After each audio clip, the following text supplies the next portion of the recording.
সুপ্রিয় শিক্ষার্থী বন্ধুরা সকলে আমার সালাম গ্রহণ করবে। আসসালামু আলাইকুম রহমতুল্লাহি ওয়া আশা করি সকলেই ভালো আছো। তোমরা যারা সপ্তম শ্রেণীতে, আগামীতে তোমাদের যে পরীক্ষাটা হবে 6 তারিখে, সেটি হচ্ছিল তোমার ইংরেজি। তো আজকে তোমাদের বাংলা পরীক্ষা হয়েছিল। বাংলা পরীক্ষাটা কীরকম হয়েছে তা অবশ্যই কমেন্ট বক্সে কমেন্ট করে জানাবে। তো ইংরেজি পরীক্ষায় কী কী আসবে?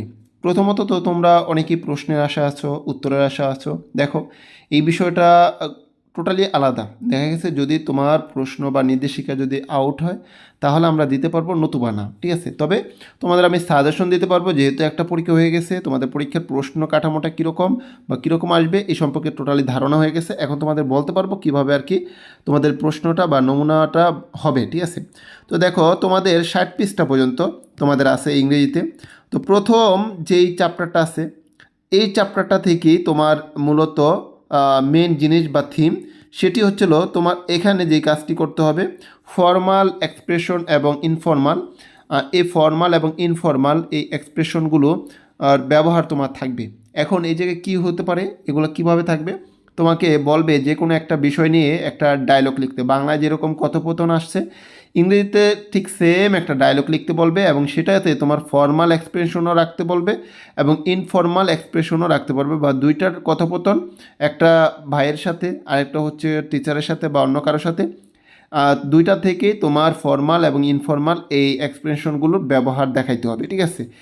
এরপরে আমরা যদি সামনে যদি আরও আগাই, এখানে এই জায়গায় অনেকগুলো তোমার ডায়লগ আছে, কথোপকথন আছে, এরকম তোমার নিজের ডায়লগ তৈরি করতে হবে। এটা মাস্ট, তুমি ধরে নাও যে তোমার একটা ডায়লগ তৈরি করতে হবেই, ঠিক আছে। এরপরে তোমার একটা ডায়লগ হয়তো বা তারা দিয়ে দিতে পারে, অথবা তোমার ডায়লগ থেকেই ফর্মাল এক্সপ্রেশন, ইনফর্মাল এক্সপ্রেশনগুলো এরকম একটা ছক থাকবে, ছকের ভিতরে তোমার লিখতে হতে পারে, ঠিক আছে। আমি যেই কথাগুলো বলতেছি এগুলো কিন্তু ভালোভাবে মনোযোগ দিয়ে শোনো, এগুলো কিন্তু কাজে লাগবে, ঠিক আছে। এরপরে আমি একটু জলদি যাচ্ছি, যে মেন পয়েন্টগুলো এইগুলো তোমাদের ধরানোর চেষ্টা করছি, ঠিক আছে। অন্য বাদবাকিগুলো তোমাদের দরকার নেই। এরকম কিছু প্রশ্ন এই জায়গায় ট্রু ফলস আছে, এই ট্রু ফলস না থাকার সম্ভাবনাই বেশি। আর ইংরেজি পরীক্ষায় কী কী নিতে হবে এই বিষয়টা নির্দেশিকা বলে নাই, তবে তোমরা ইংরেজি বইটা নিয়ে যাবা, ঠিক আছে। লিটল থিংসের ভিতরে তোমার কিছু প্রশ্ন থাকবে, সেটি হচ্ছিল এই জায়গায় শূন্যস্থানগুলো অবশ্যই পড়ে যাবা। এই যে তোমার matching the rhyming word matching করে তোমার একটা নিজস্ব একটা কবিতা লিখতে হবে, ঠিক আছে। একটা ছড়া লিখতে হবে, বা নিজস্ব একটা ছড়া লিখতে হতে পারে, বা 4 লাইনের বা 8 লাইনের একটা তোমার কি পয়েম লিখতে হতে পারে, ঠিক আছে। একটা কবিতা লিখতে হতে পারে, এবং সেখানে তুমি কি করবা, এই যে তোমার ম্যাচিং দ্য রাইমিং আছে, রাইমিং ওয়ার্ডগুলো আছে, যেমন তোমার ডে এর সাথে আসবে কি, day, stay, cat, hat, coat, তারপরে তোমার কোটের সাথে কি, বোট। এরকম এই রাইমিং ওয়ার্ডগুলো মিল রেখে তোমার একটা কবিতা লিখতে হতে পারে, ঠিক আছে। এটা থাকতে পারে, ওকে। এরপর আসি তৃতীয় অধ্যায় থেকে সবচেয়ে বেশি থাকবো। সেখানে এই জায়গা থেকে তোমার একটা পিকচার দেওয়া আছে, এর থেকে পার্সন, থিংস বা আদার্স এগুলো বের করতে হয়েছে। তোমাদেরও ওইরকম একটা দ্বিতীয় নাম্বার কাজ থাকতে পারে, যেখানে তোমার এরকম একটা ছবি থাকবে, সেখান থেকে এগুলো শনাক্ত করতে হইতে পারে। এবং সবচেয়ে বড় যে বিষয়টা সেটি হচ্ছিল তোমাদের নাউন এবং প্রোনাউন, এটা তোমার থাকবে। অর্থাৎ এমনও হইতে পারে যে তোমার একটা অনুচ্ছেদ লিখতে দিতে হবে, বা অনুচ্ছেদ বা প্যারাগ্রাফ লিখতে হবে। সেই প্যারাগ্রাফ থেকে, ইসি থেকে তোমার কী করতে হবে, নাউনগুলোকে আলাদা করে শনাক্ত করতে হবে, এবং প্রতিটা নাউনের জন্য তোমার একটা করে প্রোনাউন, মানে ওই নাউনের জন্য যে প্রোনাউনটা, এই প্রোনাউনটা ব্যবহার করতে হতে পারে। যেমন এই জায়গায় ফাদারের জন্য হি, মাদারের জন্য শি, ফাদার অ্যান্ড মাদারের জন্য দে, যেমন লিখছি না, এরকম তোমাদের একটা নিজস্ব একটা অনুচ্ছেদ লিখতে হতে পারে। এবং সেই অনুচ্ছেদের মধ্যে তোমার যেগুলো তোমার এই যে নাউন, সেই নাউনের নিচে তোমার দাগ দিতে হইতে পারে, প্রোনাউনের নিচে দাগ দিতে বা আন্ডারলাইন করতে হইতে পারে, বা তোমার এই যে দাগ দেওয়া মানে অনুচ্ছেদ লিখে অনুচ্ছেদের মধ্যে তোমার নাউনগুলো শনাক্ত করবে, এবং এইগুলো ছকের মাধ্যমে প্রোনাউনগুলো লিখবা। এরকম কাজ থাকতে পারে, তোমরা বাংলায় যে জিনিসটা দেখছো, ঠিক আছে, ওই রকম। এরপরে তোমার আর্টিকেল থাকবে, ওই যে অনুচ্ছেদটা বা প্যারাগ্রাফটা লিখবা, ওই প্যারাগ্রাফের ভিতরে দায়ের ব্যবহার থাকবে, এর ব্যবহার থাকবে, অ্যান ব্যবহার থাকবে, এবং কেন ব্যবহার হয়েছে দা, কেন এ ব্যবহার হয়েছে, কারণ কেন অ্যান ব্যবহার হয়েছে, এগুলোর রিজন মানে কারণগুলো তোমার দেখাইতে হবে। এই যে কারণগুলো দেখানোর জন্য এখানে একটা ছক ছিল, যেগুলোর মধ্যে তোমার রিজন বা কারণ দেখাইতে হয়েছিল। আচ্ছা, ওই ছকটা হয়তো বা এদিক সেদিক, যাই হোক, এই কাজগুলো তোমার করতে হবে। এরপরে ফিউচার, এটা হচ্ছে, আচ্ছা এই চ্যাপ্টারে আছে, এই যে কী বলছে, list the pronoun use the noun, অর্থাৎ এই জায়গায় যে কাজটা করতে হবে তোমার ওই একটা অনুচ্ছেদের থেকে লিস্ট করতে হবে নাউনের, এবং এটার জন্য তোমার প্রোনাউনগুলো লিখতে হবে।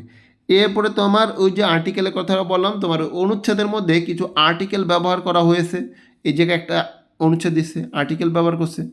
তোমার হয়তো বা একটা অনুচ্ছেদ লিখতে হইতে পারে, সেখানে আর্টিকেল ব্যবহার করতে হইতে পারে বা হবে, অথবা তারা একটা অনুচ্ছেদ দিয়ে দিবে, সেই অনুচ্ছেদের থেকে এই যে আর্টিকেলগুলোর ব্যবহার, এই ব্যবহারগুলো তোমার চিহ্নিত করতে হবে, এবং কেন কেন তুমি এই এ ব্যবহার করলা, কেন এন ব্যবহার করলো, কেন দা ব্যবহার করলা, এটা তোমার এই জায়গায় কারণ মানে রিজনগুলো লিখতে হবে, ব্যাখ্যা করতে হবে। ঠিক আছে, বুঝাইতে পারলাম? এরপরে এদিকে বেশি একটা কাজ নাই, সামনে দেখি, এদিকে বেশি একটা কাজ নেই। এই জায়গায় ডায়লগ, এই জায়গায় যে জিনিসটা লাগবে যে তোমার এই অ্যাসার্টিভ সেন্টেন্স এবং ইন্টারোগেটিভ সেন্টেন্স নিয়ে তোমার একটা কি করতে হবে, এরকম একটা ডায়লগ তৈরি করতে হবে। ডায়লগ থাকবেই মাস্ট, এটা মাথায় রাখবা। তোমাদের নিজস্ব ইয়ে থেকে ডায়লগ তৈরি করতে হবে। এই যে এরকম একটা ডায়লগ তোমাদের নিজস্ব অভিজ্ঞতা থেকে লিখতে হবে, এবং সেটাতে তোমার অ্যাসার্টিভ সেন্টেন্স এবং ইন্টারোগেটিভ সেন্টেন্স, অ্যাসার্টিভ মানে স্টেটমেন্ট সেন্টেন্স, এবং তোমার ইন্টারোগেটিভ বা কোশ্চেন সেন্টেন্স থাকতে হবে। এবং এই সেন্টেন্সগুলো তুমি শনাক্ত করে এটার স্ট্রাকচারগুলো, এই যে স্ট্রাকচারগুলো কেন তুমি এরকম লিখলা, এই স্ট্রাকচারগুলো তোমার সেখানে লিখতে হবে। ঠিক আছে, এগুলো কিন্তু মাথায় রাখবা। এই জিনিসগুলোই তোমাদের পরীক্ষা থাকবে। তোমাদের নমুনা তো দেখছো, এই যে সেম এটার মতন, এই ছকটার মতন, এই ছকটা তোমরা হয়তো বা সবাই করছো। এই ছকের মতনই তোমার একটা ছক তৈরি করে তোমার সেন্টেন্সের যেই স্ট্রাকচার, এই স্ট্রাকচারগুলো তোমার দেখাইতে হইব। এটা হচ্ছে তোমার কোশ্চেন সেন্টেন্স, স্টেটমেন্ট সেন্টেন্স, এইগুলো স্ট্রাকচারগুলো তোমার এখানে দেখাইতে হবে। বুঝাইতে পারলাম জিনিসটা? আচ্ছা, এরপরে একলাম বিকলাম এগুলো তোমরা পড়ে নিও, সমস্যা নেই, এগুলো আসার সম্ভাবনা খুব কম। এই জায়গায় এই যে ছকটা, এই ছকটার বেশি গুরুত্ব নাই। একলাম বিকলাম এগুলো পড়ে নিবা, সমস্যা নেই, এগুলো পড়ে নিবা, এবং ফিলিং দ্য গ্যাপস তোমরা ভালোভাবে পড়ে নিবা। দেখি আর কি আসতে পারে।